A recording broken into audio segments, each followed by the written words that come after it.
l'industrie culturelle et créative, le textile habillement, les matériaux de construction et l'agro-industrie. Quels sont maintenant les impacts attendus? D'abord, sur le plan social, l'application de ce plan, combinée à toutes les autres initiatives, parce que ce que je vous ai montré ici n'a rien à voir avec les différentes réformes, par exemple les différents codes, même si, de manière anticipative, certains points validés ici devraient être pris en compte, mais nous allons anticiper parce que dès les prochaines semaines, nous présenterons à l'Assemblée nationale un paquet de réformes qui doit accompagner la mise en œuvre de ce plan. L'amélioration de la situation sociale des ménages en milieu rural et urbain, la facilitation de l'accès aux services sociaux de base, l'adoption de nouvelles mesures de baisse des prix de denrées, le renforcement du socle de protection sociale, la promotion de l'entrepreneuriat pour les jeunes et les femmes. Je pense que je peux passer sur ces slides puisque j'ai déjà détaillé ces aspects plus haut. Et enfin, les impacts budgétaires attendus. C'est que ces ressources que nous voulons mobiliser conforteront la position de l'État par rapport à nos ambitions de souveraineté. Je le rappelle encore, il ne faut pas qu'on fasse des confusions. La souveraineté ne veut pas dire l'autarcie. Vous entendez des gens qui vous disent « oui, ils parlent de souveraineté, pourtant ils empruntent ». Ce n'est pas ça la souveraineté. La souveraineté, c'est avoir le choix dans les schémas que vous mettez en place, qu'on ne vous impose pas des modèles. C'est de pouvoir dire « ma priorité, c'est de mobiliser sur les marchés dans des conditions les plus favorables, les taux les plus favorables, les maturités les plus favorables, et de ne recourir au multilatéral et notamment au FMI qu'en dernier ressort parce que je n'aurai pas d'autre solution. C'est le contraire de ce qu'on fait actuellement. C'est ça la souveraineté. Mais ce qui vous permet d'être à l'aise sur ça, c'est votre capacité à mobiliser des ressources endogènes, à assainir votre cadre macroéconomique. Et c'est ce travail qui va nous permettre effectivement de conforter la position de l'État. C'est le respect de nos engagements internationaux qui seront plus facilités. C'est la contribution. On ne dit pas que c'est ce plan qui va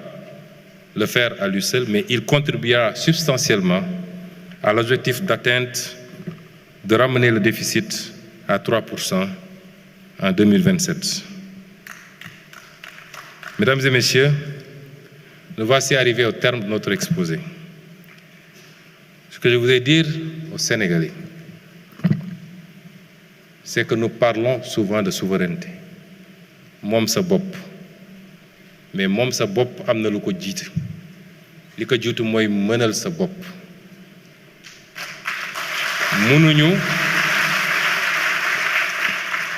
Mënuñu 65 ans après les indépendances jël suñu avenir yépp wéer ko ci liy jóge bitim réew moo xam dañ ñu koy labal ci anam yoo xam ne métti na ci ñun suñuy sëtaat di daw walla dañuy tàllal loxo di ñaan réew muy doxee noonu mooy réew moo xam ne optéwul pour le développement. mën ngeen dégg ñu ne ñoom de lépp la ñu bëgg a taxé bu ngeen seetee li ñu def fexe nañu ba li nga xam ne mooy lu essentiel ci dundu Sénégalais yi laaluñu ceeb laaluñu diwlin laaluñu courant laaluñu yooyu yëpp dañ leen bàyyi waaye muqi mi mën nañ cee laaj xaalis ndax du lu essentiel xoos bi mën nañ cee laaj xaalis parce que du lu essentiel ak yeneen yoo xam ne niñ ko tëggee nit ki koy def imma du ko yéeg bu koy def parce que taxe indirecte la c'est indolore wala même bu ko yéegee njëriñ bi mu koy jural moo ëpp solo ndax ki nga xam ne génne na pour am bail wala titre foncier mu war koo téye giiru dundam bu fi jógee jox ko doomam kooku jox ko sëtam loolu njëriñ gi mu koy jural moo ëpp solo li mu jotoon a génne pour am loolu kon fexe nañu ba dugal ci yërmande waaye faw effort am réew du tabaxu ci kenn ku ne di xaar moroomam def wala ñu jàpp ni président Bassirou Diomaye Faye mooy ubbi benn robinet njaga ñaaw milliards yi génn loolu mënul ne kenn ku ne ci ñun war na am lu mu ñaq effort la bu ñu laaj sur une période ñaari at ak genn wàll bu ñu askan wi toppee ci li ñu wax fii la Sénégal di tegu ci yoon ba faw ndax erreur yi ñu defoon démb dootul am ci Sénégal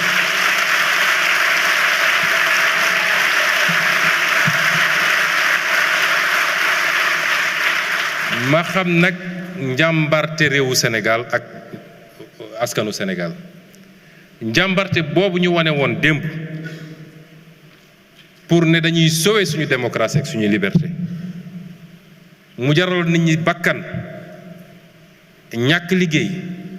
dem kaso loolu page boobu tourné nañ ko njàmbarte googu tey war nañ koo jublu nag ci tabax réew mi ci koom-koomu réew mi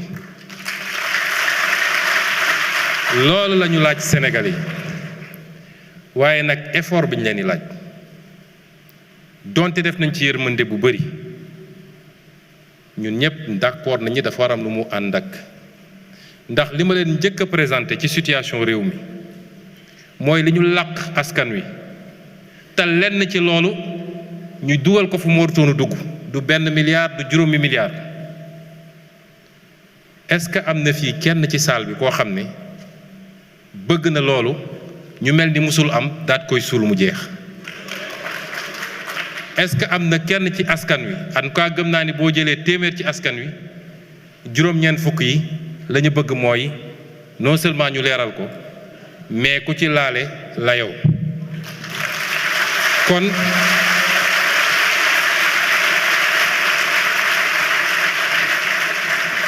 liggéey yooyu dañoo ànd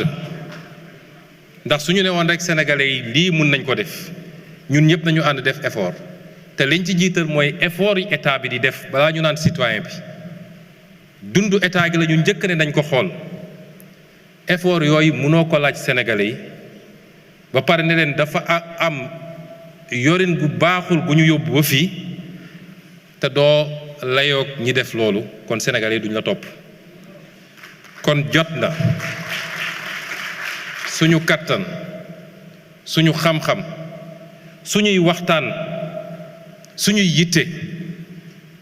ñu jël ko lépp concentré ko ci lii ndax lii mooy njëriñu réew mi de bañ divertissement yi bañ lu ñuy tardel bàyyiwuma ci élève bi baykat bi transporteur bi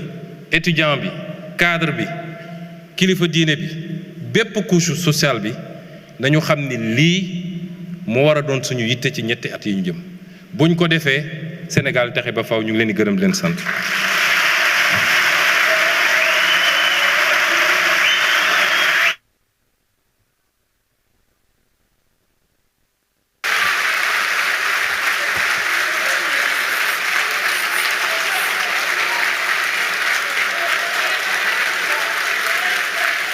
Merci. Merci beaucoup. Merci beaucoup, Monsieur le Premier ministre, pour cette présentation détaillée du plan de redressement économique et social. Ce standing ovation indique sans doute que le plan a été bien suivi et bien apprécié. Donc nous allons remercier à nouveau Monsieur le Premier ministre Ousmane Sonko.